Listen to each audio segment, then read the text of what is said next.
வணக்கம் sir. Astro வணக்கம். Sundar video சேனலில் இருந்து சுஜாதா. அனைத்து வாசகர்களும் கொஸ்டின் கேட்குறது ரொம்ப நன்றி. மேலும் கொஸ்டின்லாம் நீங்கள் கேட்டு விவரம் அளிக்கிறேன். நான் இப்போ நிறையா கொஸ்டின் கேட்டிருக்காங்க எல்லாரும். ரொம்ப நன்றி எல்லாருக்கும். First question sir, Ramesh Kumar வேலூர்லேருந்து கேட்டிருக்காங்க சார். சரிம்மா. 11/8/1999 ஓகே 3:45 AM சார். ஓகே. பல வருடங்களாக என் வாழ்க்கை நரகமாக இருக்கிறது. எப்பதான் சார் எனக்கு நல்லது நடக்கும்? சுக்கிர திசை நன்றாக இருக்குமா? உடல்நிலை குறைபாடு உள்ளது, உத்தரபாகியம் உள்ளதா அப்படின்னு கேட்டிருக்காங்க சார். நல்லது, நல்ல கேள்வி கேட்டிருக்கீங்க ரமேஷ்குமார். உங்களுக்கு ஒரு முக்கியமான விஷயம் சொல்லணும். நீங்கள் சிரமப்பட்டிருக்கீங்கிறது உண்மையே. அதில் எந்த விதமான இதுவும் நீங்கள் வார்த்தைகளில் வெளிப்படுத்துறத விட அதிகமாகவே பட்டிருக்கணும், இப்போ பட்டுக்கிட்டு இருக்கணும். ரெண்டுமே அதுதான் உண்மை.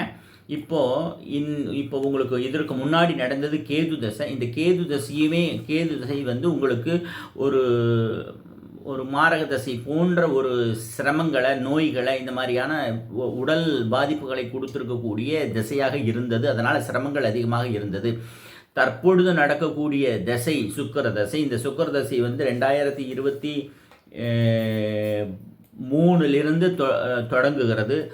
தொடங்கி இருக்கிறது. இது சுயபுக்தி அப்படிங்கும்போது 20/7/2026 வரைக்கும் இந்த தசை நடக்கும்.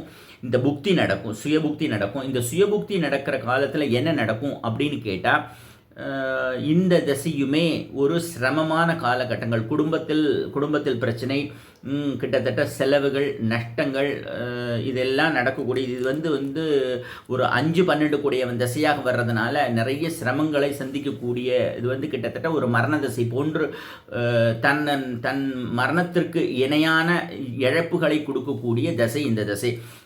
இது மாற்றம் ஏற்படுமா அப்படின்னா மாற்றம் ஏற்படும். அதுக்கு என்ன வழி பண்ணணும் அப்படின்னு கேட்டால், உங்களுடைய குலதெய்வம் வழிபாடு இல்லை என காண்பிக்கிறது. அந்த குலதெய்வ வழிபடும் பொழுது உங்களுக்கு இந்த பிரச்சனைகள் நிச்சயமாக குறைந்துவிடும். நிச்சயமாக நீங்கள் நல்லா இருப்பீங்க. அதில் எந்த விதமான பிரச்சனையும் இல்லை. உங்களுக்கு ஒருவேளை குலதெய்வம் பற்றிய விவரம் தெரிய வேண்டுமென்றால் நீங்கள் என்னுடைய வாட்ஸ்அப் நம்பரில் தொடர்பு கொள்ளலாம் தேவைப்பட்டால். ரெண்டாவது, உங்களுக்கு குழந்தை பாக்கியம் இருக்கிறதா என்று கேட்டிருக்கீர்கள். குழந்தை பாக்கியம் இருக்குது, பயப்பட வேண்டாம். நல்லாவே இருக்குது, பயப்பட வேண்டாம். அப்புறம் வேற என்ன கேள்வி இருக்காமா? உடல்நிலை குறைபாடுக்கு காரணமே சொல்லிட்டேன். இது இந்த உடல்நிலை குறைபாடு, ஃபேமிலியில் பிரச்சனை, குழந்தை பாக்கியம் எல்லாத்துக்குமே ஆதி காரணம் இப்போ என்னன்னு கேட்டிங்கன்னா இதுதான் இருக்குது. அதாவது இப்போ நடந்துட்டு இருக்கிற சுக்கிர திசையில் கிட்டத்தட்ட 2ஆக பிரிப்பாங்க.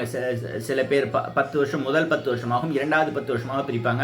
முதல் 10 வருஷத்தில், அதாவது கிட்டத்தட்ட உங்களுக்கு 2030 வரைக்கும் சிரமங்கள் கூடுதலாக இருக்கும். இந்த 2030 வரைக்கும் சிரமங்கள் கூடுதலாக இருக்கும் அப்படின்னா அதை சரி பண்ணுவதற்காகத்தான் இந்த குலதெய்வ வழிபாடு என்பது உங்களுக்கு மிகவும் அவசியமாகிறது. அது நீங்கள் வழிபடும்போது எல்லாமே சரியாயிடும். நீங்கள் இப்போ சிரமத்தில் இருக்கீங்களோ அதுலேருந்து அப்படியே விடுபடக்கூடிய வாய்ப்பு உண்டு. அதுக்கு அதுக்கான தீர்வுகள் இருக்குது. ஜாதகம் நன்னா இருக்குது, பயப்பட வேண்டாம். இப்போ தற்சமயம் உங்களுக்கு இந்த வழிபாடு பண்ணினாலே சரியாக போயிடும். தேங்க்யூ. வேறம்மா? திரு ரமேஷ்குமார் அவர்களுக்கு பதில் அளிச்சிட்டாங்க. உங்களுக்கு பதில் வந்ததுக்கு வணக்கம், நன்றின்னு சொல்லலாம். உங்களுக்கு தனிப்பட்ட இது வேணும்னா அவங்களோட நம்பரில் நீங்கள் காண்டாக்ட் பண்ணலாம். ரொம்ப நன்றி சார். நெக்ஸ்ட் கொஸ்டின், சண்முகப்பிரியா கோயம்புத்தூர்லேருந்து கேட்டிருக்காங்க sir. 5/3/2010 5th March, which best for her future, engineering or medical? 28/9/2006 10:10 AM. எந்த படிப்பு படிக்க வேண்டும்? வெளிநாட்டில் படிக்க யோகம் உண்டா? எதிர்காலம் எப்படி இருக்குன்னு கேட்டிருக்காங்க சார்.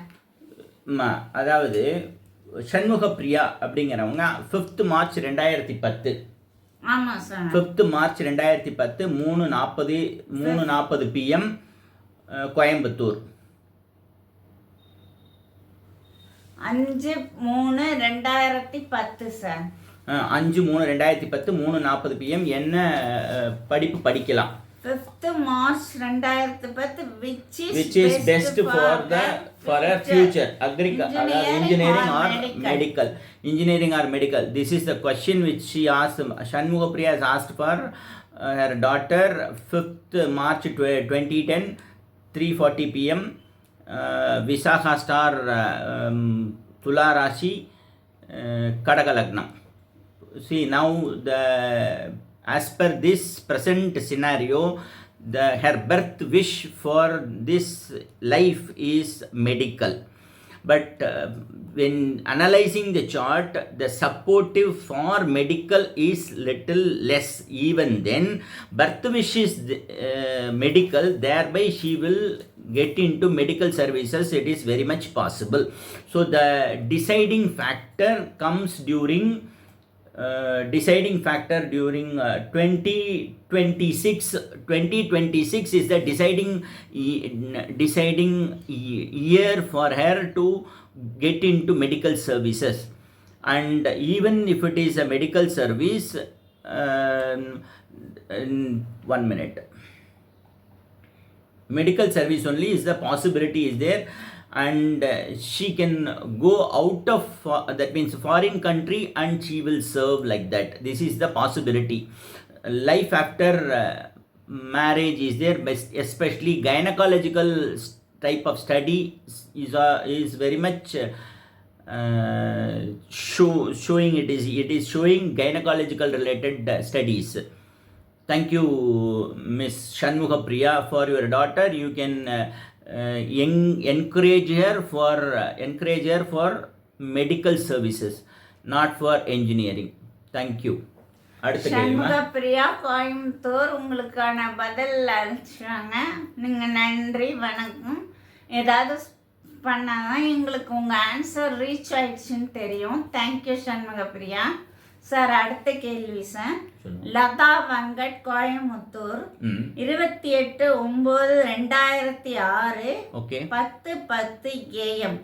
எந்த படிப்பு படிக்க வேண்டும்? வெளிநாட்டில் படிக்கும் யோகம் உண்டா? என் எதிர்காலம் எப்படி இருக்கும்னு கேட்டிருக்காங்க sir. Okay, miss Latha Venkat, உங்கள் பையன் வந்து நிரஞ்சன், ஐ திங்க் அனுஷ நட்சத்திரத்தில் பிறந்திருக்கார். விருச்சிக ராசி, விருச்சிக லக்னம், 28/9/2006 10:10 AM. இவருக்கு வெளிநாட்டு வாழ்க்கை, வெளிநாட்டு படிப்பு, வெளிநாடு என்பது தான் இவருடைய அமைப்பே. ஆகையினால ஈவன் இன்றைக்கி நான் இப்போ பேசிகிட்டு இருக்கிற சமயத்தில் கூட அவர் வெளிநாட்டில் இருப்பதற்கான வாய்ப்புகளும் உண்டு. நீங்கள் வந்து வெளிநாட்டில் படிக்கிறதுக்கான வெளிநாட்டு படிப்பு அது மட்டும்தானே கேட்டிருக்காங்க? வெளிநாடு படிக்க யோகம் இருக்கான்னு கேட்டு. வெளிநாடு படிக்க யோகம் 200% இருக்கிறது. கவலைப்பட வேண்டாம், தைரியமாக அனுப்பிவிடுங்கள். அது படிப்பு முடித்த கையோடு அப்படியே அவர் அங்கே கண்டினியூ பண்ணுவார். நீங்கள் அவரை இந்தியாவிற்கு திருப்பி அழைத்து கொண்டு வரும் எண்ணமே அவருக்கும் தோன்றாது, உங்களுக்கும் தோன்றாது. அவ்வளோதான், அவருடைய அமைப்பு அந்த மாதிரி தான் இருக்குது. வெளிநாட்டு வாழ்க்கை தான் இவருடைய பிறப்பு வாழ்க்கையின் லட்சியமே. அப்படி தான் இவர் பிறந்திருக்கார், வெளிநாட்டில் வாழணுங்கிறதுக்காக, வெளிநாட்டில் செட்டில் ஆகணுங்கிறதுக்காக. அதனால் இந்த அமைப்பு அப்படி தான் அவருக்கு நடக்கும். தாராளமாக நீங்கள் முயற்சி பண்ணலாம், கவலைப்பட வேண்டாம். தேங்க்யூ. லதா வெங்கட் அவங்களுக்கு பதில் அளிச்சிருக்காங்க. உங்களுடைய பதிலுக்காக நீங்கள் வணக்கம், நன்றி, இந்த மாதிரி ரீச் ஆயிடுச்சுன்னு சொல்லுங்கள். தேங்க்யூ லதா வெங்கட். அடுத்தது வந்து ஷோபன் அப்படிங்கிறவர் 18/7/1996 11:30 PM வேலூர்லேருந்து கேட்டிருக்காங்க சார். எனக்கு காதல் திருமணமா, வேலை எப்போது கிடைக்கும்னு கேட்டிருக்காங்க சார். மிஸ்டர் ஷோபன், உங்களுக்கு வந்து காதல் திருமணமா அப்படின்னு காதல் ஏற்படுமா, காதல் திருமணமான்னு கேட்டிருக்கீங்க. ஆமாம், இது வந்து ஒரு இன்டர் கேஸ்ட், இன்டர் ரிலிஜன் அந்த மாதிரியான அமைப்பு இருக்குது. இன்டர் கேஸ்ட் தான் அதிகமாக காமிக்குது. இருந்தாலும் இன்டர் ரிலிஜனாக மாறுவதற்கும் வாய்ப்புகள் உண்டு. இதுதான் உங்களுடைய ஜாதக அமைப்பு, அதாவது காதலை பொறுத்த வரைக்கும். இப்போ நடந்துட்டு திசை பொறுத்த வரைக்கும் சூரிய திசை நடக்கிறது. சூரிய திசையில் உங்களுக்கு வந்து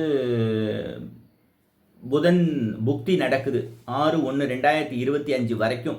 இந்த 6/1/2025க்குள்ளே உங்களுக்கு வந்து 200% உங்களுக்கு வேலை அமைந்துவிடும்.